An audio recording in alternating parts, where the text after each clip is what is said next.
तो कैसे हैं प्यारे बच्चों। आज हम केस स्टडी करेंगे chapter surface area and volume के लिए। तो इसमें थोड़ा सा इंट्रोडक्शन दिया गया है। पहले तो ऑब्वियसली ये हम सभी को पता ही है कि पानी बहुत ही कीमती है। तो इसमें एक बताया गया है कि रेनू ने एक ओवरहेड टैंक बिल्ड किया है which is in the shape of a cylinder, है ना। एक तो वो रखा हुआ है, ये आपको घर के ऊपर दिख ही रहा है, ठीक है। So she has planned something to save water क्योंकि in the coming years we will be facing water crisis। हमें पानी की कमी अभी भी गर्मियों में हमें फेस करनी ही पड़ती है। तो रेनू ने कुछ सोचा है और उससे रिलेटेड इन्होंने ये बताया है कि इसने एक ओवरहेड टैंक बनाया है सिलेंडर के शेप में, ठीक है। और इसको हम वाटर पंप करके लाते हैं संप से। संप एक नया शब्द है जो बहुत जनरली हम इतना नहीं सुनते। ये अंडरग्राउंड जो टैंक्स होते हैं ना, उनको बोलते हैं संप, ठीक है। तो जो हमारा अंडरग्राउंड टैंक जो बोला है ना, उसकी जो शेप है वो एक क्यूबॉइड की शेप है, जिसके डायमेंशंस हमें दिए हुए, लेंथ, ब्रेड्थ और हाइट हमें दिया हुआ है। लेंथ और ब्रेड्थ हमेशा सरफेस एरिया एंड वॉल्यूम में ध्यान देना कि डायमेंशंस के यूनिट सेम होने चाहिए, नहीं तो हमारे आंसर्स गलत आ जाएंगे। तो यहाँ पे देखो, लेंथ और ब्रेड्थ तो इन्होंने मीटर में दिया है, हाइट इन्होंने सेंटीमीटर में दी है। तो या तो हम सबको सेंटीमीटर में कन्वर्ट कर लें या सबको हम मीटर में कन्वर्ट कर लें, ठीक है। और जो ओवरहेड टैंक सिलेंड्रिकल है उसका रेडियस 60 सेंटीमीटर और हाइट हमें 95 सेंटीमीटर दिया है। अब इन्होंने क्वेश्चन पूछना शुरू किया है हमें सरफेस एरिया से related, volume and surface area से रिलेटेड। तो अब हम क्वेश्चन सॉल्व करना शुरू करते हैं। हम स्टार्ट करते हैं ए पार्ट से। क्या कह रहा है question? What is the volume of the overhead tank. Volume of overhead tank जो हमारा है, ओवरहेड टैंक का शेप क्या है? वो है हमारा सिलेंडर का शेप। तो वॉल्यूम ऑफ सिलेंडर क्या होता है? पाई आर स्क्वायर एच। तो हमारा जवाब आ जाएगा पाई आर स्क्वायर एच। कौन सा ऑप्शन सही जवाब है? हमारा थर्ड ऑप्शन सही जवाब है। तो यहाँ हम थर्ड भी लिख देंगे। आप हमेशा आंसर भी लिखें और उसके साथ साथ ऑप्शन भी लिखें एग्जाम में। अब आ जाते हैं बी पार्ट पे। What is the area of the sump to be cemented. ये बहुत ध्यान देने वाली बात है। हमें ये सम्प जो इन्होंने अंडरग्राउंड दिया हुआ है, इसमें देखो सीमेंटेड कहाँ कहाँ है। सीमेंटेड एक हमारा यहाँ है और एक इधर है और एक बेस पे होगा, ठीक है। तो ये जब हम देख रहे हैं तो इसके ऑपोजिट में ये वाली साइड आ गई, इसके ऑपोजिट में ये वाली साइड आ गई। तो ये जो साइड के रेक्टेंगल्स हैं, अगर हम रूम देखते हैं अपना, तो रूम में अगर हम कहते हैं तो हमारे 4 वॉल्स हो गए और बेस का एरिया हो गया। तो यहाँ पे इसमें हमारा आ जाएगा lateral surface area plus area of the base. मतलब कि जब हम यहाँ पे फॉर्मूला लिखेंगे तो हमारे पास आएगा यहाँ पर L इंटू बी, जो मुझे एरिया ऑफ द बेस दे देगा। ये वाला, ये जो है मेरे पास ये एरिया है, इसको मैं लिख देती हूँ यहाँ पर L इंटू बी। तो ये मुझे एरिया मिल गया L इंटू बी। और ये वाला एरिया कितना है? ये एरिया मेरा है L इंटू एच। तो यहाँ पे जब मैं ये एरिया, 1 मिनट को जरा ना साफ कर देती हूँ और फिर से फॉर्मूला लिखते टाइम हटाती हूँ, दिखाती हूँ आपको। ये जो मेरे पास एरिया है ना, ये बेस वाला एरिया, ये हो गया मेरे पास L इंटू बी के फॉर्म में। और इधर वाला जो एरिया, ये वॉल वाला जो एरिया आया दीवार का साइड का, ये लेंथ इंटू हाइट है। तो ये एल एच हो गया। और वैसे ही, सॉरी, एल एच हो गया। और इस वैसे ही इसके सामने भी है तो 2LH हो गया। वैसे ही ये वाला क्या हो गया? B into H. तो ये इसका एरिया हो गया बी इंटू एच, उसके सामने वाला हो गया। तो ये मैंने समझाने के लिए लिखा है, मेरे को पता है अधिकतर को आता ही होगा। तो यहाँ पे आ जाएगा मेरा 2H into L plus B, lateral surface area plus area of the base. तो यहाँ पे अगर हम देखें कोई ऑप्शन है हमारे पास 2HL प्लस बी, यस, ये हमारा सेकेंड ऑप्शन सही जवाब है। तो हमारा आ गया सेकेंड ऑप्शन सही जवाब। एग्जाम में कैलकुलेशन के लिए भी आ सकता है, अगर मुझे फॉर्मूला पता है तो मैं कैलकुलेट कर सकती हूँ। अब हम आ जाते हैं सी पार्ट पे। क्वेश्चन कह रहा है what is the volume of water left in the sump after filling the tank. मतलब कि अगर मैं पानी यहाँ से इधर डाल रही हूँ तो यहाँ पे कितना पानी बच जाएगा, मुझे ये बताना है।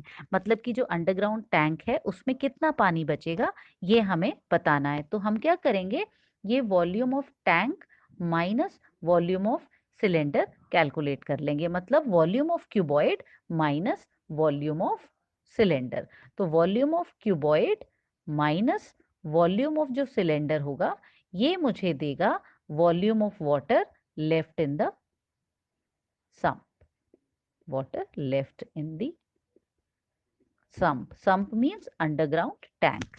ठीक है, तो अंडरग्राउंड टैंक क्योंकि वॉइडल दिया है, अगर ये सिलेंड्रिकल दिया होता तो उसके हिसाब से कैलकुलेट करते। ठीक है, अब वॉल्यूम ऑफ क्यूबॉइड के डायमेंशंस हमें दिए हैं, यहाँ पर देखो सारे दिए हुए हैं, 1.57 इंटू 1.44 इंटू 95/100 कर लेते हैं, इसको मीटर में मैंने कन्वर्ट कर लिया है, माइनस इन्होंने बोला है पाई को 3.14 ले लो, तो पाई r² h। ठीक है, तो मैं यहाँ पे 3.14, रेडियस मेरे को कितना दिया है 60 सेंटीमीटर, तो हो गया 0.6 इंटू 0.6 और हाइट हो गया 0.95। मैं यहाँ फॉर्मूला लिख लेती हूँ, LBH minus pi r² h, ये फॉर्मूला हमने अप्लाई किया है। ठीक है, तो इसमें मेरे पास आ गया, अगर मैं इन दोनों को कंपेयर करती हूँ तो यहाँ पे आप एक चीज़ नोट करना कि 1.44 जो मुझे दिया हुआ है ना, ये मेरा रिलेशन जो बनाएगा, ये बनाएगा इस 6 के साथ, 3.14 इंटू 0.36 इंटू 0.95। ऐसे दिखने में तो बड़ा कॉम्प्लिकेटेड सा लग रहा है ना। यहाँ पर आप ये देखोगे कि 1.57 और 3.14, तो जो 3.14 है ना वो ट्वाइस है 1.57 का, और जो 1.44 है ना ये 4 टाइम्स है 36 का। तो हम यहाँ पे ना इसको स्प्लिट कर लेते हैं, ब्रेक कर लेते हैं, तो मेरे पास फैक्टर निकालने में आसानी हो जाएगी, इनको मल्टीप्लाई कौन करता रहेगा, है ना। तो ये जो 1.44 है इसको मैं लिख सकती हूँ 0.36 इंटू 4, 12 का स्क्वायर होता है ना, तो 6 इंटू 2 6 इंटू 2 वो स्प्लिट किया है मैंने, और माइनस इंटू 0.95 तो एज इट इज, माइनस ये 3.14 को मैं लिख सकती हूँ 1.57 इंटू 2, बाकी चीजें एज इट इज कॉपी। तो जिधर जो बड़ा वाला नंबर होगा ना, बड़ा, उसको ब्रेक करके छोटे वाले के फॉर्म में लिख लो। तो यहाँ पे मेरा 1.44 बड़ा था, ये देखो, तो इसको हमने ऐसे स्प्लिट कर लिया। इधर मेरे पास 3.14 बड़ा था, तो इसको ऐसे स्प्लिट कर लिया। ठीक है, ऐसे ब्रेक कर लिया।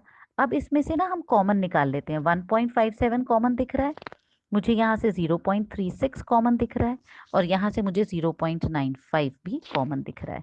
तो जब मैंने कॉमन लिया तो मेरे पास यहाँ बचा 4, और अगला वाला मेरे पास आया, सेकेंड वाले ब्रैकेट में आया 2।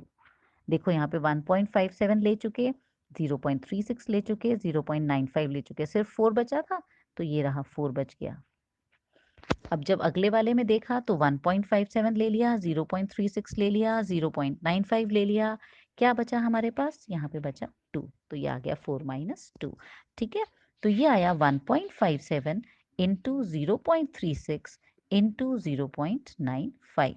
अब जरा देखें कोई ऑप्शन है, हम इंटू 2 देखें कोई ऑप्शन आ रहा है, मेरे पास आ रहा है 0.6 0.6 0.95 एंड 1.57। तो मेरे पास यहाँ पर, यहाँ तक फर्स्ट ऑप्शन में ये आ रहा है, लेकिन 2 नहीं है फर्स्ट ऑप्शन में। सेकेंड ऑप्शन में जाते हैं, तो फर्स्ट और सेकेंड ऑप्शन में क्या डिफरेंस है, सिर्फ डिफरेंस है यहाँ पर 1.57 और 3.14 का। तो जब मैं 1.57 को यहाँ भी 2 से मल्टीप्लाई कर दूंगी तो ये बन जाएगा मेरा 3.14, और 0.36 तो मेरा 0.6 इंटू 0.6 ही है ना, और इंटू 0.95। कौन सा ऑप्शन आ रहा है, सेकेंड ऑप्शन मेरा सही जवाब है, तो यहाँ हम लिख देंगे सेकेंड ऑप्शन। ठीक है, अब हम आ जाते हैं हमारे डी पार्ट पे। डी पार्ट क्या कह रहा है, what is the height of the water left in the sump after filling the tank. जब हमने एक बार टैंक फिल कर लिया तो मेरे पास पानी कितना बच गया। तो यहाँ पर हम क्या करेंगे, मेरे पास जब यहाँ पर वाटर लेफ्ट, तो ये मेरे पास आ ही गया है जो हमने पिछले पार्ट पे कैलकुलेट कर लिया है ना, इतना पानी रह गया सम्प में। तो हमारे को ये वाला बताना है कि यहाँ पर जो, इसको हटाते हैं, ये बोल रहा है कि जब मैंने यहाँ पे पानी शिफ्ट कर दिया ना, अगर मान लो मैंने यहाँ तक का पानी भरा हुआ था और वो हमने दे दिया, तो इतनी हाइट रह गई ना। ठीक है, इसका डायमेंशन भी, तो इसका जो वॉल्यूम होगा वो तो वॉल्यूम ऑफ द सॉलिड जो शेप है उसी का होगा। तो शेप किसकी है, क्यूबॉइड की है, तो हम यहाँ पे लिख देंगे कि कितना पानी बच गया एंड उसका equal to the volume of cuboid. तो यहाँ पे हम करेंगे LBH is equal to volume of water left. जितना मेरे पास पानी रह गया वो मुझे दे देगा height of water left in the sump. ठीक है, तो यहाँ पे मेरे पास L और B मुझे पता है, मुझे हाइट बस कैलकुलेट करनी है। तो वॉल्यूम ऑफ वाटर लेफ्ट क्या हो गया, 3.14 इंटू 0.6 इंटू 0.6 इंटू 0.95, ये तो ऊपर से कॉपी कर लिया हमने पूरा, अपॉन L इंटू बी। तो यहाँ पे जब हमने अपॉन L इंटू बी लिखेंगे तो यहाँ L और B की वैल्यू डाल देंगे।